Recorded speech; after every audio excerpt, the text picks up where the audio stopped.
Hey, hey, mama friends. Welcome back to another amazing episode of the Mama Work It podcast. If you are new in town, my name is Marissa Lonick. I am your host and the founder of Mama Work It, where we support women in the juggle of mom life, work life, wife life, fill in the blank life. I am having this like full circle moment today. It is our 200th episode. I can't even like wrap my head around that. 200th episode.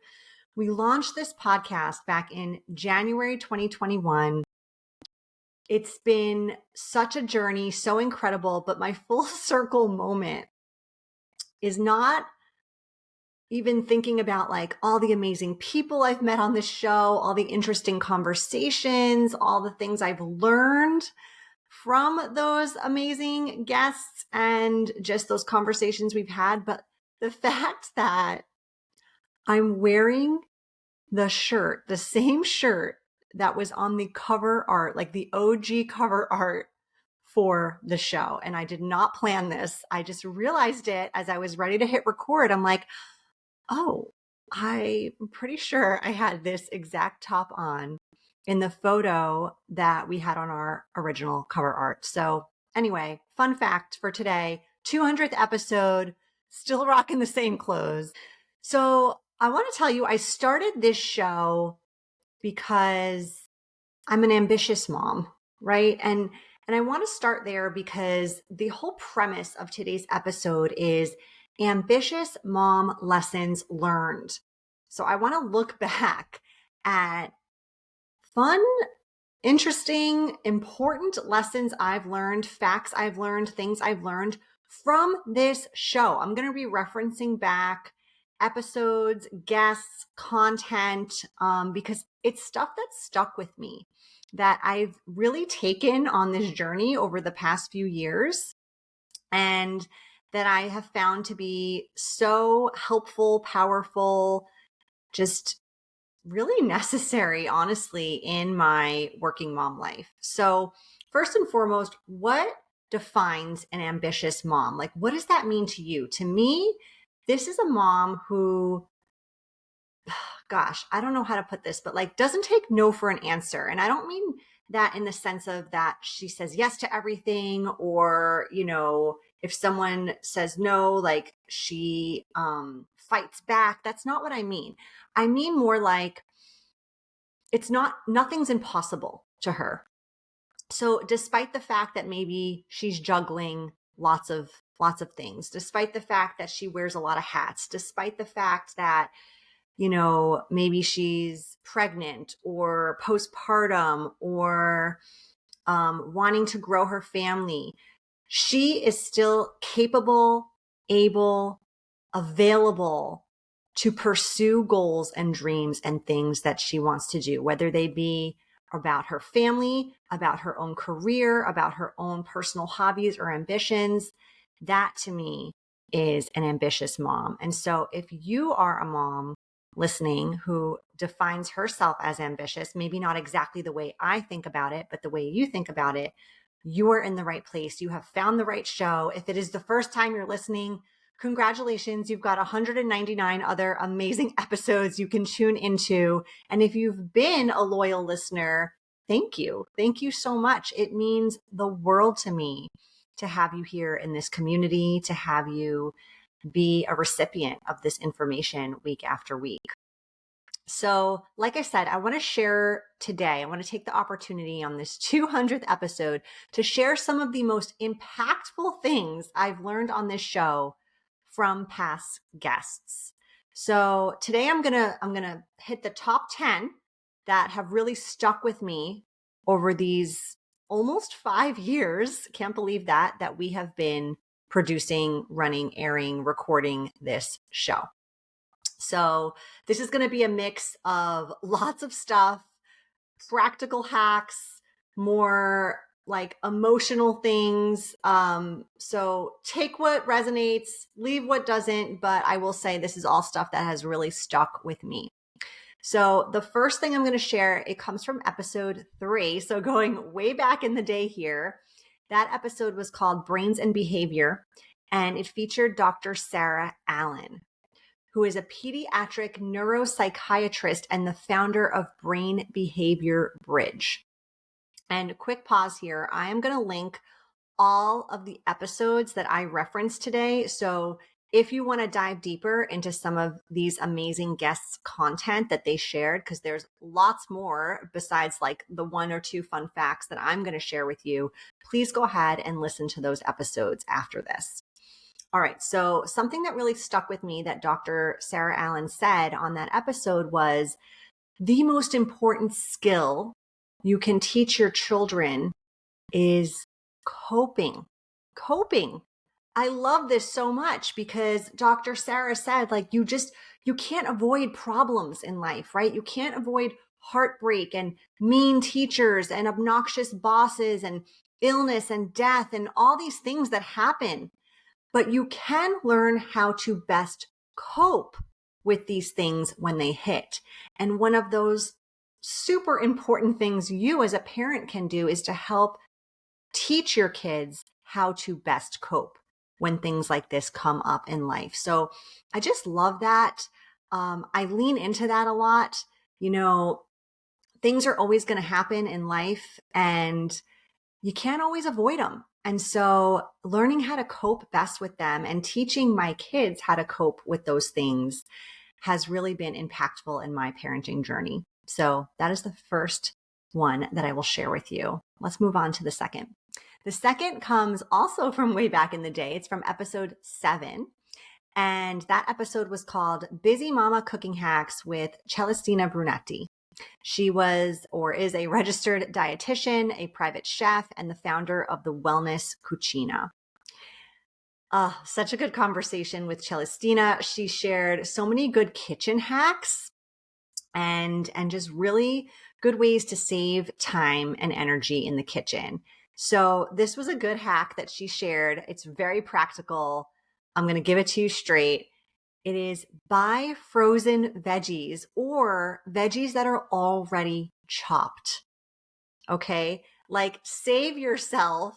If you're one of those people that has all these good intentions and buys all these vegetables at the supermarket every week, and then you end up throwing them away because you didn't prep them, you didn't chop them, you didn't end up cooking the thing you thought you were going to cook. This is a really good hack because obviously frozen veggies are going to stay frozen. And so you can use them when you need them. And even if you didn't get to that dish that week, that's okay. You won't waste them. But the veggies that are already chopped, I also feel like that's just such a time saver. And sometimes that even just motivates me to make that dish because it's that much simpler to just throw the broccoli florets into the stir fry or into the boiling water versus having to chop, a few heads of broccoli. So another one that she shared that I still remember to this day, and it's been a while, is you can throw frozen salmon right into the oven. Like this was mind blowing to me. Mind blowing. Besides all this, she also covered 3 things every family should have in their pantry to make cooking dinner each night happen easily, and some simple ways to avoid getting takeout multiple times per week. So if you find yourself in that situation, this is definitely a good episode to tune into. So many golden nuggets in this one, especially if you're someone who finds cooking consistently to be one of those tasks that you just cannot seem to get a hold of and master in your house. So that was episode 7, Busy Mama Cooking Hacks with Celestina Brunetti. All right, moving on here. Another tip, number 3, it comes from episode 167. And I guess these aren't all tips, but more just like really good information that have just kind of changed the way I look at certain aspects of my mom life. So episode 167 was How to Pay for College Without Breaking the Bank with Dr. Pamela Ellis. Something I learned on this episode that was another kind of mind-blowing moment was, did you know that you can negotiate a scholarship amount with a university? Yeah, I didn't know that either. Like that offer letter is exactly that. It's an offer. So Dr. Pamela Ellis shared on that episode, like it's just like a job offer. There's there's likely room for negotiation to occur for the dollar amount that's presented. That was news to me. And that, again, totally blew my mind. Another fun fact I learned from this episode is that scholarships for kids for college can sometimes be locked in as early as the middle school years by third-party providers. So I'm in a season of parenting. We just started middle school. If you're in a season of parenting where you're thinking about college costs or you're planning ahead, and maybe you've got kids as young as middle school, like this is a good one to listen to because she's got so much good information there that, again, you can be thinking about well in advance of your kids going away or starting college and paying for that. So that's one you may not want to miss either. All right, let's move on to number 4 here. Number 4 comes from episode 129, which was using astrology as a planning tool with Crystal B of Crystal B Astrology. Oh, I love Crystal B. I don't know if you know her. She's my personal astrologer. I get a reading with her every year. Besides this, Crystal B is a dear friend. She is someone I have collaborated with in business.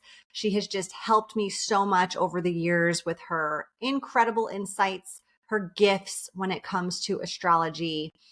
And I just feel like there's so much she has to give that I couldn't come up with one exact thing that I wanted to share, but I wanted to highlight her and things that have helped me in my ambitious mom life in just speaking to her, having her as a guest on the show, learning more about her, reading her book. So this episode is like a gateway to learning more about how much astrology can benefit you as an ambitious working mom. If you are facing a big decision, if you are curious about why you're feeling a certain way lately, or even if you want to just better understand the dynamic of like working with the people on your team or living with the people in your home, definitely give this episode a listen. But also, I would recommend check out her amazing book. It's called Feed Your Moon. And I'm linking not just the episode, but the book in today's show notes. So check that out. All right. Moving on to number 5 here. Number 5 comes from episode 64. Episode 64 was Overcoming Imposter Syndrome for Working Moms with Lauren Smith. Now, I talk about imposter syndrome a lot with my coaching clients. I talk about it during workshops I deliver to different audiences, corporate audiences, conferences. And one mind-blowing piece of information that Lauren Smith, a marketing coach based in South Africa, taught me in this particular episode was that there are these super sneaky ways imposter syndrome shows up. In fact, there are 5 of them, and it's not always the way you typically think about it. Like when you just don't feel confident about something, or when you think someone's going to find out you're not as good as something as they think you are. Like that's kind of where my mind goes when I think about imposter syndrome. But actually, there are some other really funky ways imposter syndrome likes to attack. And one of them could be like maybe you shy away from challenging projects or goals because your imposter syndrome tells you you can't do them. So you only stick with easy stuff that you can really master. Meanwhile, you could totally be shortchanging yourself and not achieving your full potential. And this can happen because maybe you're just so used to being the best at something. So you just can't bear the idea of sucking at it. And let's be real, we all typically suck at stuff when we first do it. Like, go back and listen to the first few episodes of this show. It is living proof, right? So if you're curious how imposter syndrome might be showing up for you, definitely give this episode a listen. You may be surprised those 5 ways may be affecting you in some sneaky ways that you haven't really thought about. So that was number 5. Number 6 was episode 124. It is something I learned on this episode called Following Your Gut with Andrea Hansen. I loved this episode so much. Okay, we had former teacher, serial entrepreneur, mom, wife, Andrea Hansen. She's so awesome. And I loved it because as you may or may not know, I'm an intuitive coach. So you'd probably think as an intuitive coach, I have this intuition thing down pat, down solid. And like, I just always know what my intuition is telling me. And I always listen and I know exactly what it's saying. And I go in that direction all the time. And you would be wrong if you were assuming that. Because yes, sometimes I'm right there. Like I get it. I listen, I follow. It makes sense. It's clear. And other times I'm like scratching my head, like really confused, wondering what in the world my intuition is trying to tell me, if I heard that right. If you've read my book, Biz Momagement, cue the Red Bird chapter, all about it. I mean, I think God showed me that sign over and over and over again, 100 or more times before I finally listened. So I just want to share with you, like, if you are someone who leans into intuition, into signs, into that, but you're feeling like, oh, I'm just not sure all the time. I'm not so confident in it. Give this episode a listen, because I love that in this episode, and I think about this all the time, Andrea says, the way to tell the difference if your gut / your intuition is telling you something legit, or if you have some crazy idea you need to just let go of, we've all had those, is, does it keep showing up for you? Does it keep showing up for you? Your intuition will do that. It will nag you usually. It will continue to show up. Maybe not 100 times like mine did. Mine's clearly very stubborn, but more than once for sure. And I just love how Andrea was just able to so clearly put that and other important ways to trust your gut in this particular episode. So go ahead and give it a listen. It is episode 124, Following Your Gut with Andrea Hansen. All right, let's move on to number 7, Lessons Learned in Ambitious Mom Life. It comes from episode 112, Thriving in Motherhood with Dina Ramaha. Dina Ramaha, LCSW, behavioral health specialist, psychotherapist, plus the founder of Conscious Mind Therapy Institute. Probably one of the most beautiful souls I've ever met inside and out. She is just like this beautiful ball of wisdom. And she has taught me a lot over the years. I mean, I met Dina a few times prior to having her on the podcast, but one of the things that really stood out to me on the show was how she talked about the way you show up as a mom. It's different as your kids grow. So in the beginning, you're kind of like this micromanager, right? You're making sure your baby eats enough, sleeps the right amount, has enough wet diapers, etc. And then you continue to manage and you set a lot of boundaries and you keep them safe, and you're probably giving them, as they grow, a little more independence. You're letting them be curious and explore, but you're really in this guidance role. And then they become more adolescents, and they require a different version of that management, right? They need guidance, reassurance, encouragement, almost like they need leadership instead of management.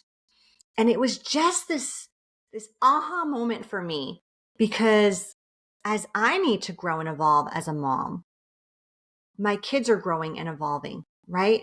And so this wasn't super obvious for me, right? Because I'm not having this physical growth. Like, I'm not having these growth spurts. I'm not going through puberty or, whatever, losing my teeth. I mean, I sure hope not, but like all the things they're physically going through as they grow. And so I didn't realize, like, I also need to grow. And I don't mean grow as a person. I'm always on this growth journey, but like in the style that I'm parenting. And that can be tricky too, because you might have diverse age groups in your house like we do. So I would highly recommend giving this one a listen, no matter what age you're raising. Dina has so many good tips, stories, things that she shares. It's called Thriving in Motherhood, episode 112. It was just such an aha moment for me. And I am so grateful that we had Dina on the show and she got to share that with our community. All right. Number 8 comes from episode 62. Episode was called Working Mom Style Goals with Gabby Eckert. I loved this episode so much, not only because my guest Gabby was just like the sweetest lady ever, but also because I learned something that really stuck with me over the years. This is another one kind of from the archives here. If you don't know her, Gabby is a certified personal stylist, image consultant, color analyst, and the CEO of Brave and Beautiful Boutique. Now, you might think Gabby has all these tips for like picking your best colors or dressing in silhouettes that suit your body type. And she does. And she does. But she also said something in this episode that was so powerful that I have been leaning into this advice for years now. And here's what it was. It was so simple. She said, dress for your goals. Now, that can translate into like dress for the job you want, like show up in an amazing outfit every day, especially if you're looking to get promoted. Or it can look like getting dressed even when you're working from home, like look the part on the Zoom calls, even if it's just waist up. But it can also mean dress for your goal that day. Like if your goal that day is to deep clean your house, if it's to organize your closet, if it's to work out, dress for those goals too. And sometimes those are my most important goals that day. So I know if I show up in the right attire, I'm going to be able to be more successful at those particular goals. So that again comes from episode 62, Working Mom Style Goals. If you want more information on this topic, definitely give that episode a listen. Learned a ton from Gabby on that one. All right, we're gearing up for our last two here. We've got number 9. It comes from episode 20. That episode was called Building Your Biz with Jill Salzman. Jill Salzman, she is the founder of Founding Moms, which is a global membership community where you can get tips, coaching, education on how to build and grow your business as a busy mama.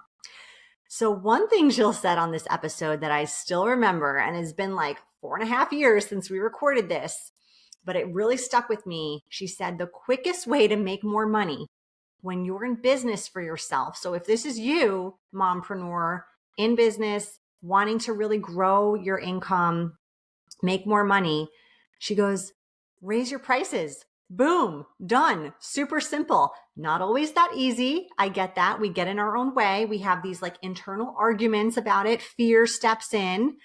But yeah, that's what she said. Raise your prices.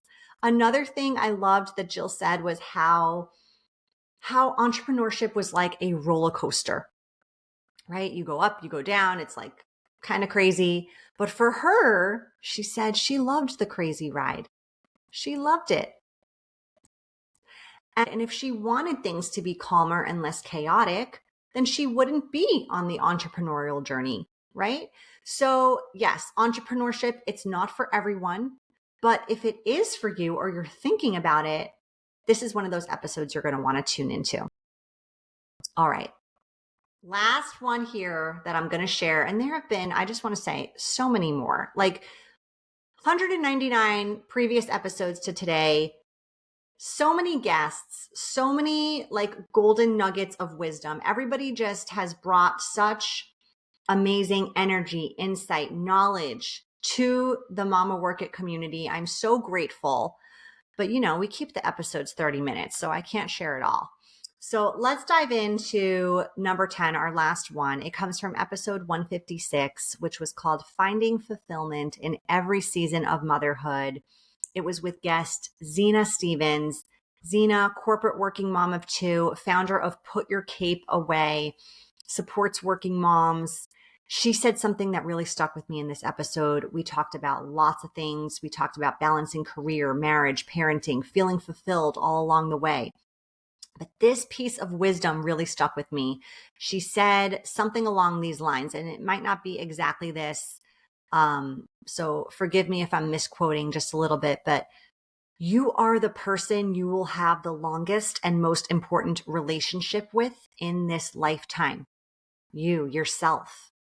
So invest in you, get to know yourself, treat your body well, eat good foods, pay attention to what you need. Like really cultivate that relationship with yourself, because it's really the most important one you'll ever have and the longest one you'll ever have. And I just love that so much, especially for moms who seem to put themselves last a lot, who are typically very selfless, who don't prioritize their own needs. I think that is just such a powerful thing to remember. So take it for what it is. Listen to the full episode. 156, Finding Fulfillment in Every Season of Motherhood with guest Zena Stevens. I'm sure you will take even more amazing tips, knowledge, wisdom from that particular episode. So that is that, my friends. We are going to wrap up episode 200. I still can't believe it. It feels like ages ago that we started this show, and then it also feels like yesterday. It's one of those weird time warp things, but I'm so grateful that you're here. I'm so grateful that you join us weekly or whenever you can catch an episode. And I hope that this show has been and continues to inspire you in ways, in motherhood, in ways of working life, of spouse life, and just all the hats that you're wearing. So thank you, thank you, thank you for being a listener, a friend, a part of this community. I'm so grateful for you. And cheers to 200 episodes. Bye.